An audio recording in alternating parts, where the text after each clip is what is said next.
Today I'm going to modify my Camaro Mini-Z.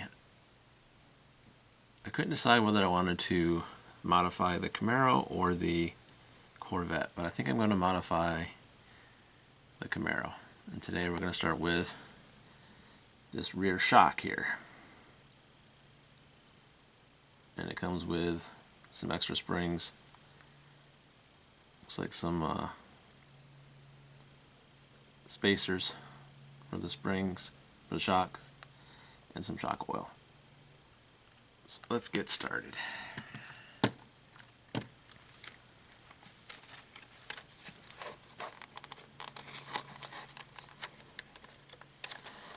This up.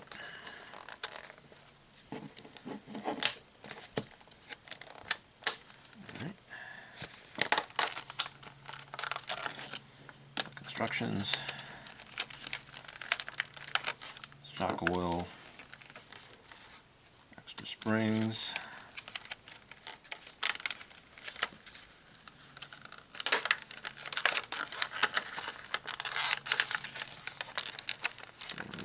Do that. Pull this out like that. I'm not sure what's underneath here. Something's in it. Being difficult.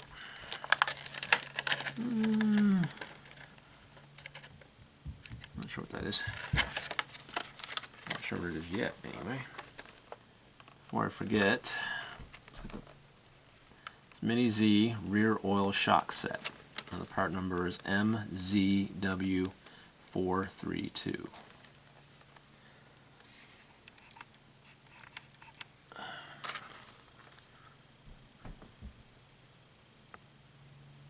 There you go. So that. Alright. So, first thing I'm going to do is I'm going to power this off. Okay. So here's the shock.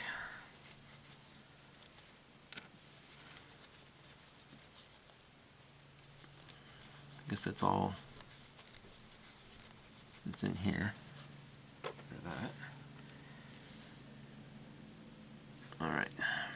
There is it's plastic.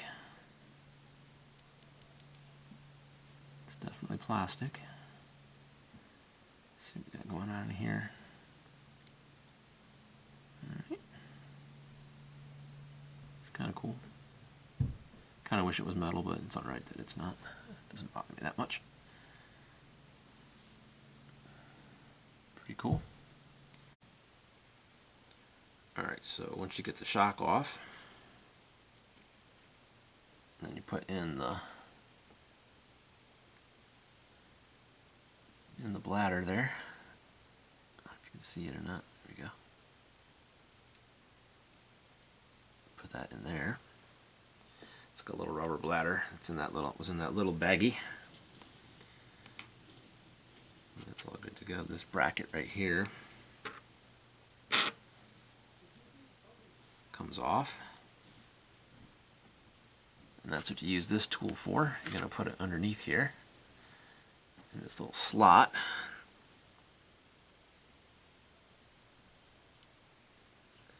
It's going to go right in there.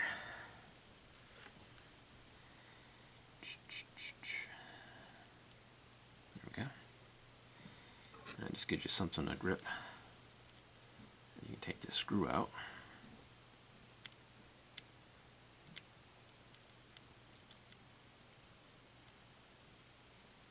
There we go. That screws out. And you're not going to need this anymore. That's for the stock shock. And you won't need this anymore either at this point. Now what you want to do is add some shock oil. So let's see. I don't know how much I want to actually put in here, but a couple drops.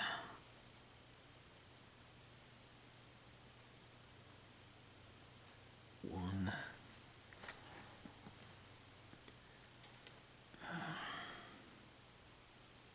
Two. 3, 4, 5, 6, 7. I'll go with 7. 7 drops. Oop, and of course, the bladder just fell out. I wasn't paying attention to what I was doing. There it is. What I might do. What you can do too is just put the bladder, just set it down, just on top of the shock like that. You can do that as well. Let me see, like that. The little nipple goes inside. That way you get a little bit of shock coil actually on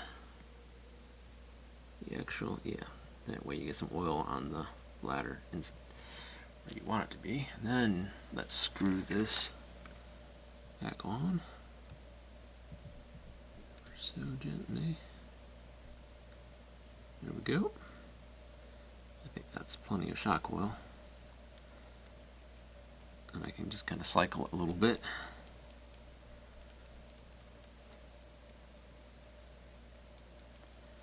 And then I'm going to take it back off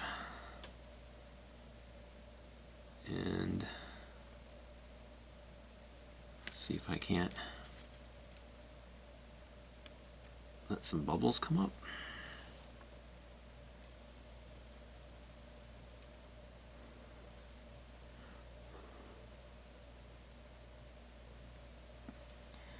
So yeah, we'll let that sit for a minute.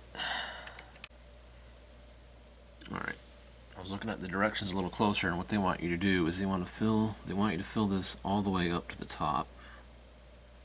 So I'm just going to fill it all the way up to the top with oil. Here we go. It's all the way up to the top. Then I'm going to put the cap back on. Like so.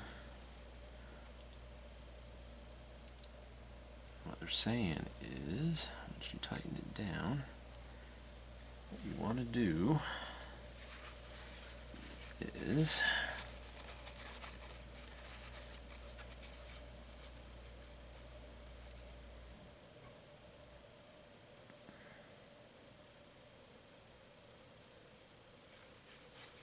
you want to loosen it like a half a turn.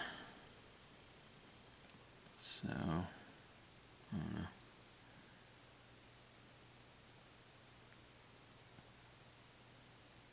Like a half a turn.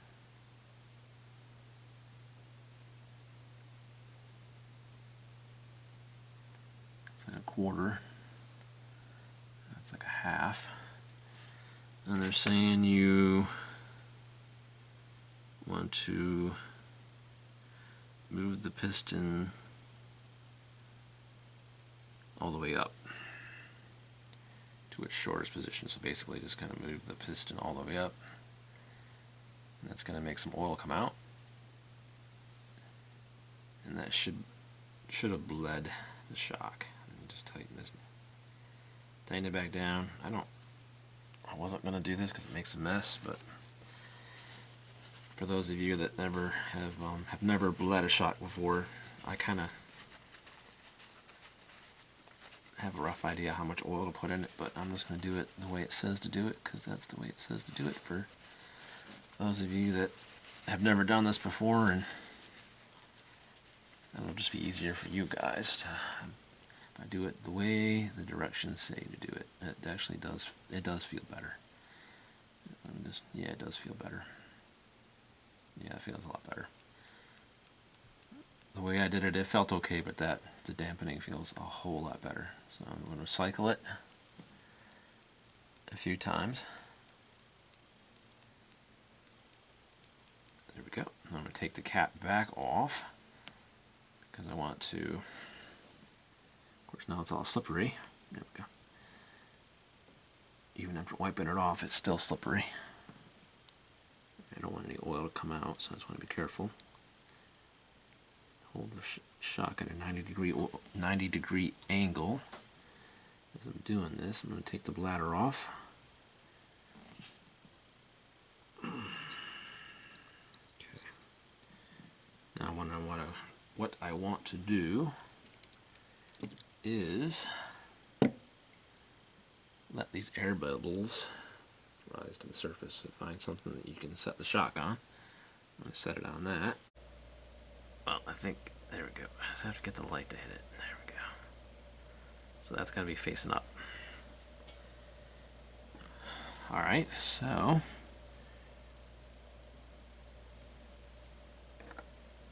you're going to put it in a little wheel nut tool. I have a little wheel nut tool that came with some aftermarket wheel nuts.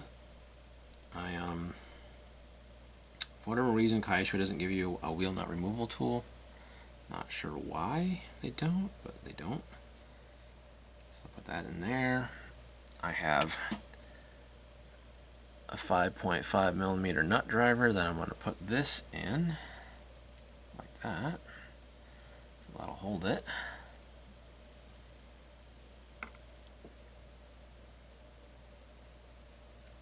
And of course, we're going to be putting the screw through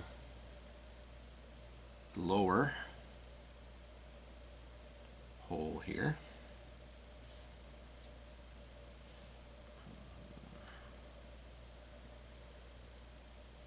Put it in, like that. I'm just going to kind of set it there. And I'm just going to kind of screw it in. I've already threaded it, so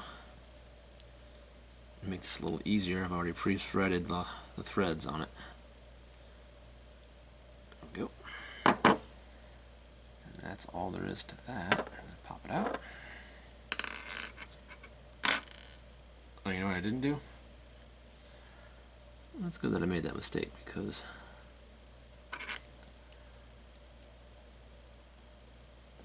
it doesn't make much sense to do that. Because what am I putting the shock on? Apparently nothing. Alright, so it has to go into this bracket right here that I have on. I'm just going to kind of set it down. There we go. It's a little tricky doing this, a lot of small parts, trying to do this on camera here. Alright, so that's going to thread into the middle hole on this bracket, stock bracket with a stock shock. You're just reusing this part. And I'm just going to thread that through like that. Okay. Now I can thread it into the hole here for this little nut. I'm glad I pre-threaded that, because it's going to make it easier, because now I got more I got to mess with here to try to get this to go in here.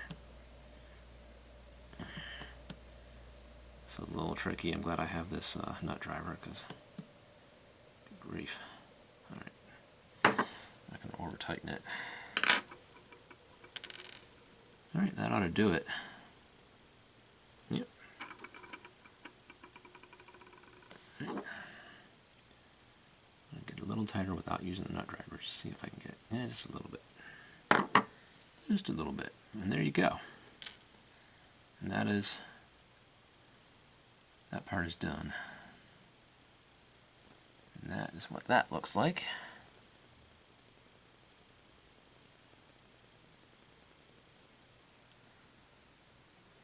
Alright, so it's ready to be put on the chassis. Get this out of the way. Okay, so we're going to do 3 screws here. Let's get some stuff out of the way. Alright. So what you want to do is place it here, like so. Probably do these first.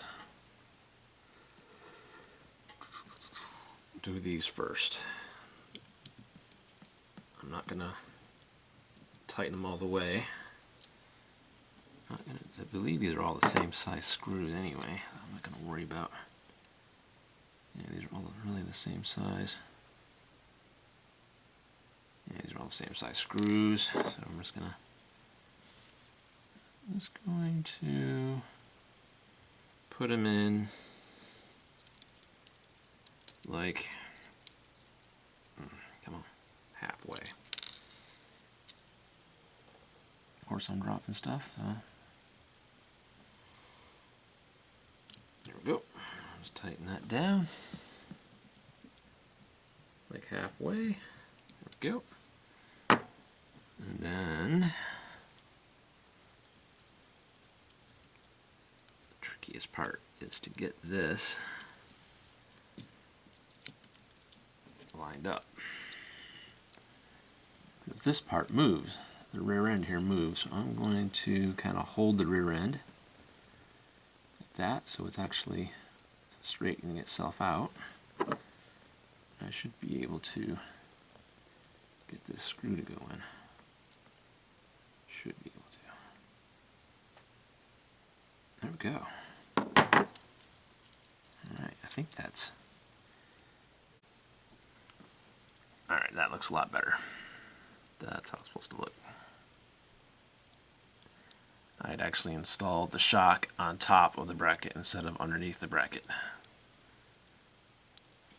But that was an easy fix. I'm just going to finish tightening down my screws here.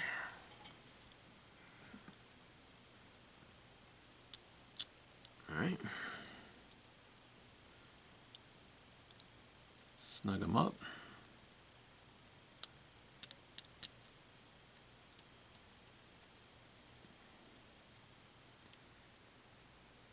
Don't need to smoke them, just snug them up.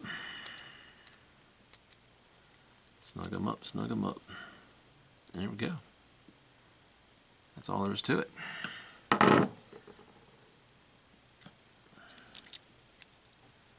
Now we have a nice dampened shock back here. Look at that. It's actually really cool.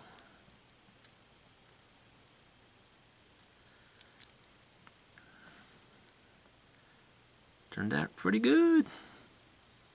Just a couple mishaps, but no biggie. You on the Blue RC. Hope you enjoyed watching this video. Please like, subscribe, and hit that notification bell, and keep on RCing out there.